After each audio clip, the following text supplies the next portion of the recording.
A resposta branda desvia o furor, mas a palavra dura suscita a ira. Salomão. Capítulo 8. Abrindo portas com bom humor. Há alguns anos, faliu nos Estados Unidos uma rede nacional de lojas que vendia seus variados produtos com bons descontos. Por quê? Eram eles de má qualidade ou seus preços altos demais? Não. Como explicou um concorrente, foi simplesmente porque seus funcionários eram sisudos, pouco sorriam e às vezes eram rudes com os fregueses. Essa é a maneira mais rápida que conheço para fracassar nos negócios, comentou. Um homem trabalhando perto dele acrescentou: um dos maiores problemas para a gerência atualmente é encontrar pessoas agradáveis e que queiram trabalhar. Os consumidores hoje em dia não estão apenas conscientes da qualidade e preços, mas querem também bom atendimento. O gerente de uma grande empresa chegou ao ponto de afirmar que o futuro de um grande empreendimento depende de melhores serviços, porque o povo, hoje, está mais preocupado em ser bem atendido do que com os preços. Todos os tipos de truques e métodos são usados para impressionar os funcionários em serviço, no sentido de trabalharem com esse fato. Ouvi falar de certa companhia que tocava uma campainha a cada hora, para que seus vendedores não se esquecessem de tratar os fregueses com cordialidade. Disse que são necessários 72 músculos para fazer uma carranca e apenas 14 para sorrir. Não importa quantos talentos temos, cada um de nós possui um valioso predicado que, na maioria dos casos, poderia ser usado de maneira bem mais proveitosa. Eis aqui uma de minhas descrições favoritas desse valioso predicado. Nada custa, porém muito produz. Enriquece os que o recebem, sem empobrecer os que o distribuem. Acontece num instante e é lembrado para sempre. Não há rico que possa viver sem ele, nem pobre que não enriqueça por um sorriso. No lar, gera felicidade. Nos negócios, boa vontade. E é a senha dos amigos. É repouso para o cansado, luz para o abatido e antídoto natural para a inquietação. Contudo, não pode ser comprado, mendigado, emprestado ou roubado, porque não tem valor para ninguém até que seja passado adiante. E se acontecer que alguém esteja cansado demais para lhe oferecer um sorriso, por que não deixar com ele um dos seus?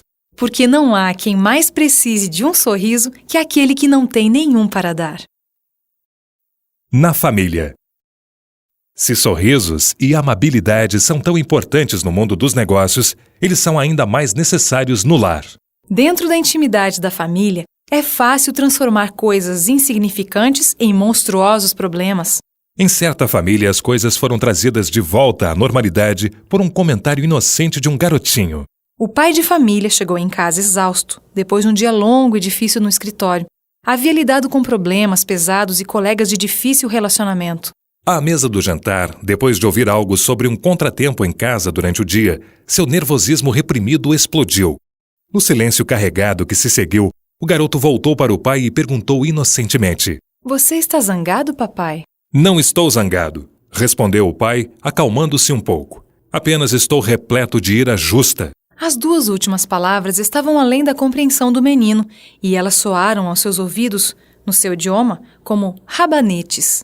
Impressionado com a explosão, ele disse: Eu também quero estar cheio de rabanetes.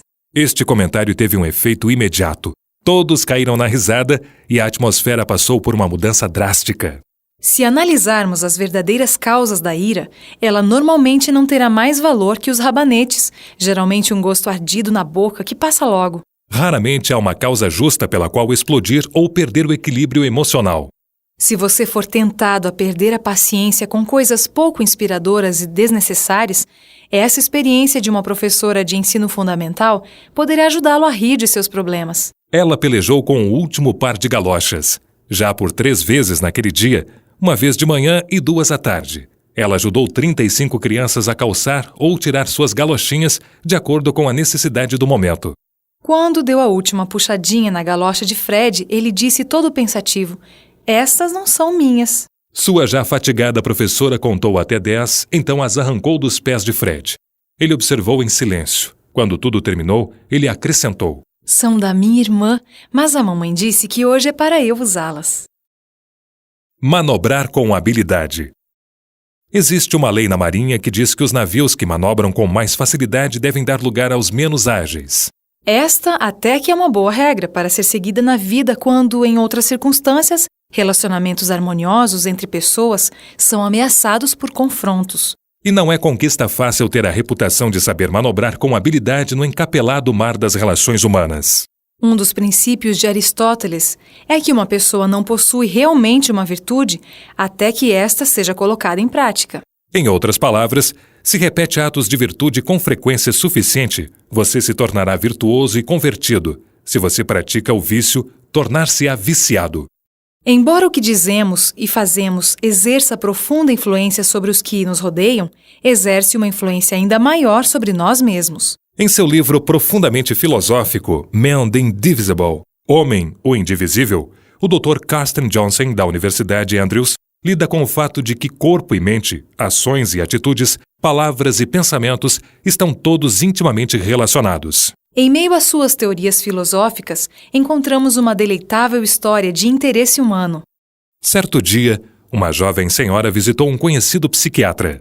Seu casamento havia rolado água abaixo e agora ela queria o divórcio. Contudo, antes de abandonar o marido, teve o desejo frenético de magoá-lo tão veementemente quanto possível. Odiava-o de todo o coração. Essa foi a única razão pela qual solicitou o conselho do psiquiatra. Bem, conheço os homens, disse o psiquiatra. Assim sendo, posso dizer-lhe exatamente o que vai magoar os sentimentos do seu esposo mais do que qualquer outra coisa. Se aceitar meu conselho, simplesmente fique com ele mais umas 3 semanas.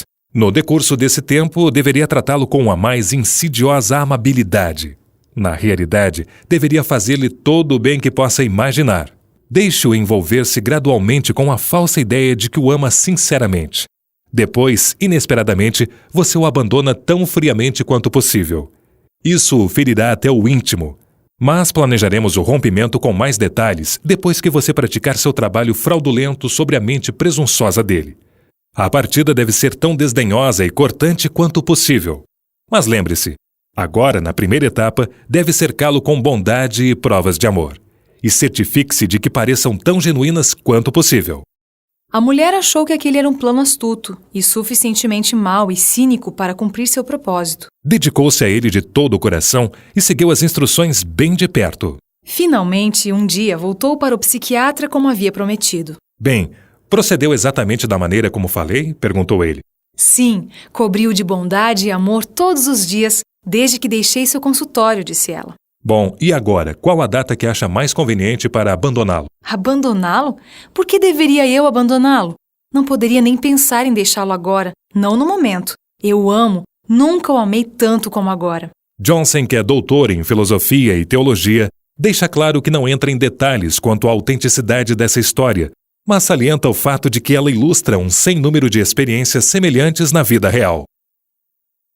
O bem em lugar do mal. Os muitos conselhos de Salomão deram a ele a elevada reputação de um homem sábio. Quando os estudamos cuidadosamente, vemos que a maioria deles está fundamentada no senso comum. A resposta branda desvia o furor, mas a palavra dura suscita a ira. O tempo não diminuiu em nada a sabedoria dessa declaração. Palavras mansas são capazes de realizar maravilhas no seu relacionamento pessoal com outros, enquanto as palavras que ferem provocam respostas que afligem. Elas não vêm naturalmente. Também não é fácil passar por alto insultos ou não pagar com a mesma moeda quando alguém magoa você. É óbvio que ninguém deve chegar ao ponto de servir de capacho para todo transeunte limpar os pés. Certa senhora, dona de um pequeno hotel numa cidadezinha do interior, recebeu um telefonema no qual alguém lhe perguntou: quanto custa para passar uma noite no seu chiqueirinho? A resposta veio em cima. $7 para o primeiro suíno e $3 para cada porco adicional, no mesmo quarto. E quantos porcos vocês são? Nem todos conseguimos imaginar uma resposta adequada no exato momento em que precisamos dela. A resposta esmagadora, perfeita, vem sempre depois que tudo já passou. Mas, de qualquer forma, o que ganhamos por pagar um insulto com a mesma moeda? Em nosso relacionamento diário com os outros, precisamos nos lembrar de que ninguém é perfeito. Todos possuímos traços indesejáveis, assim como pontos fortes. Quando nos demoramos no que há de bom nas pessoas, construímos não só o que é positivo dentro delas, mas o que há de bom em nós mesmos. Um autor desconhecido resume magistralmente tudo isso nestes versos. Um pouco mais de brandura. Um pouco menos de opinião. Um pouco mais de dar. Um pouco menos de ambição. Um pouco mais de nós. Um pouco menos de mim. Um pouco mais de riso. Um pouco menos de choro. Um pouco mais de flores. Para o fardo da vida aliviar. E menos delas nos sepulcros. Quando a lida terminar.